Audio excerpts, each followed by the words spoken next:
Ja Allah, nëse kjo është dita ime e fundit, mos më lejo të largohem nga kjo botë në gjuna.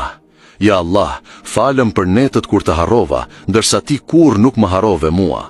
Falem për namazin që e vonova, për Kur'anin që e lash në raft, për lotët që duhet i derdhja, por zemra ime ishte e fortë. Ja Allah, kur të ulem në varrin tim, bëja atë një kopsht prej xhenetit. Le të jenë fjalët e mia të fundit, la ilaha illallah. Ja Allah, mos i lër prindrit e mi të largohen nga kjo botë, vetëm kur ti je i kënaqur me ta. Fali ata, ngri në shkallë të lartë dhe na bashko të gjithë ne në xhenetul Firdeus.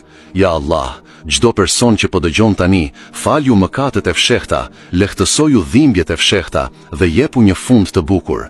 Ja Allah, nëse vdesim sonte, bëna të vdesim me iman, shpëtona nga dënimi i varrit, shpëtona nga xhehenemi dhe na dhuro mëshirën tënde ditën kur do të qëndrojmë para teje. Mos kalo pa thënë, amin. Ndoshta kjo dua do të shkruhet për ty në librin e veprave të mira. Ndaje këtë dua me të dashurit e tu, që të marrësh edhe më shumë shpërblim nga Allahu.